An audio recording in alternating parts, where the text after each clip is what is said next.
Hunter Schafer has many interests like a lot of 17-year-olds. I like to skateboard in my free time and, of course, draw and sketch. Before Hunter Schafer would take a stand against her home state in North Carolina's discriminatory bathroom bill while only a teenager, HB2 pressed fear first, and that's what I felt and our family felt like we really had to work against that. Before Hunter Schafer would become one of the biggest transgender actresses in the entire world after earning her role on HBO's Euphoria. There is quite a bit of myself in Jules, I would say. She's the first character I ever played as an actor. Hard as it might be to upstage an actress as talented as Zendaya, well, her Euphoria co-star Hunter Schafer has done exactly that in what is unbelievably her debut acting role. Now, in the hugely popular series Euphoria, Hunter, she plays Jules, a trans girl who early on in the series, she does something that sets the tone for how dark and gritty Euphoria planned on taking things. And while Hunter most definitely shares a lot in common with her on-screen counterpart, especially when it comes to her experience as a trans woman, Hunter, she also has experience walking runways for world-famous designers. But now that she's a big-time television star, her career trajectory, it's changing.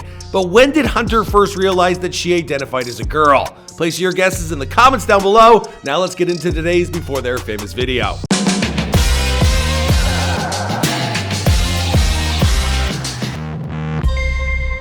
Hunter Schafer was born on December 31st, 1998 in Trenton, New Jersey, to parents Katie and Max Schafer. Now, her father, he was a Presbyterian minister who would often move his family between churches, taking them from the Garden State to Arizona, and then finally to Raleigh, North Carolina, where Hunter settled in along with her two younger sisters and one little brother. Labeled a male at birth, Hunter would begin to transition to female during her freshman year at the University of North Carolina School of the Arts. Now, prior to this decision, Hunter says that she'd always felt an intrinsic need to express her femininity from the time that she was just a toddler. Now, her mother also recalls Hunter being around 2 years old and wanting to portray famous female superheroes instead of males. Now, she told the North Carolina Public Radio, "We would show Hunter all the superheroes and he would want Catwoman or Hawk Girl, and I'm saying he because he was our oldest child and son." By the 7th grade, Hunter would come out to her parents as gay, but needless to say, she was still sorting out exactly who she was. Now, she confided to North Carolina Public Radio, gender identity was still a very separate thing from that, but coming out as gay, that set me apart enough for me to think about what else set me apart. As her parents were trying to understand their daughter's sexual orientation, so too was Hunter herself. Now, by the time she began to see peach fuzz growing on her upper lip, she realized that the idea of facial hair, it absolutely terrified her. Now, thankfully, she soon met some open-minded people in an online LGBT community that were fangirling over characters from Glee. Now, discovering this positive new image of understanding, it allowed Hunter to explore new parts of herself, and by the end of the 7th grade, she was coming to the realization that she wasn't a boy. I remember drawing flames on my face with eyeliner and eyeshadow, and then gelling my hair up, and it was short at the time, so it was sticking out everywhere. It was fun. But outside of her own personal identity, Hunter, she also had big plans for what she wanted to accomplish in her life. Only at the time, she never realized that it would eventually involve all the glitz and glamour of Hollywood. While still a student at the School of the Arts, Hunter, she was recognized for her artistic ability as a U.S. Presidential Scholar semifinalist. Comic books, graphic novels, and sci-fi had always spoken to Hunter and offered her something of an outlet for her fears and her frustrations with society.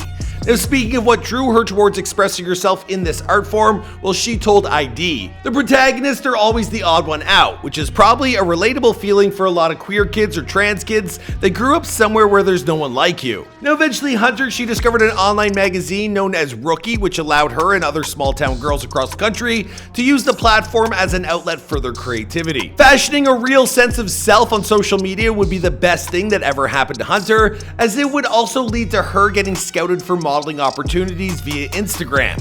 So shortly after graduating high school, Hunter, she would move to New York City to pursue a career in fashion. And before she knew it, she was being asked to walk the runway for brands like Rick Owens, Dior, and Miu Miu. I'm not a high fashion guy. I hope I'm saying that correctly. But even as she was extremely busy getting her career off the ground, well, Hunter, she didn't take a break from fighting injustices. Now, in the midst of the beginning of her career as a model, well, Hunter, she would become the youngest plaintiff in the American Civil Liberties Union to challenge North Carolina House Bill number 2, also known as the Bathroom Bill.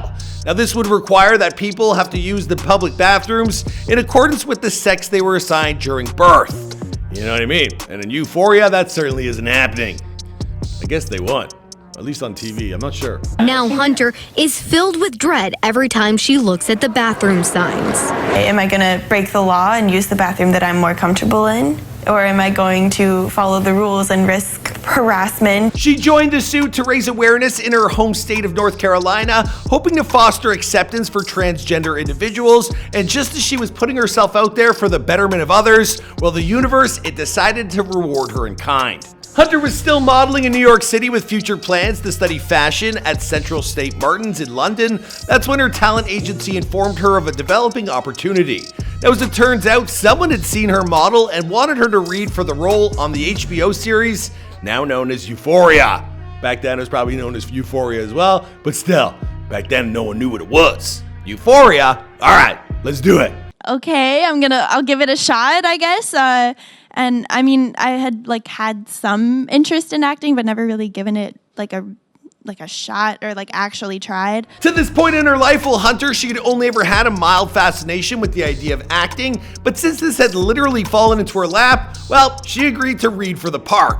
Now, after being called in a few different times and reading a handful of scripts, well, Hunter, she fell in love with the character of Jules, and by the time she won the part, well, she was ready to begin picking the brain of the series creator, Sam Levinson, to figure out what he had planned for a character she shared more than a little in common with. Now, the two, they would then spend hours with one another, and Sam, he would use Hunter's real-life experiences to fill out Jules' own experiences while transitioning for the series. Now, shortly after it premiered, well, Euphoria, it would become HBO's newest flagship show, and it jump-started the careers of its entire young cast, Hunter included. Now, more recently, well, Hunter, she signed up for a series of up-and-coming projects. Not only is she about to direct her first music video, well, she's also about to star in her first horror film, Cuckoo, and that's co-starring John Malkovich.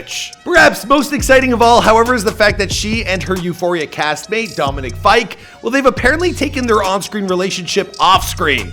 Now, Dominic, he only joined the cast in season 2, and we do plan on making a Before They Were Famous on Dominic in the coming days. So, if you're a big fan of this show, you're probably going to want to subscribe. More coming your way. As for where Hunter will go from here, well, I guess that's a story for another time and another place. After all, this is Before They Were Famous. My name is Michael McCrudden, and I became a big fan of Euphoria, and, well, we're a little late on the curve, but still I wanted to delve a little deeper into these fantastic actors. Also, I think this channel started with actors, so I'm just giving it a go. Let's see how we do. I know we did Sydney Sweeney yesterday. The views weren't great, but hey, I guess we can't use too much cleavage in the thumbnail because then we get demonetized. And a lot of people are, fans for the wrong reasons. Regardless. Anyways, guys, I hope you enjoyed this video. I'll see you in the next one.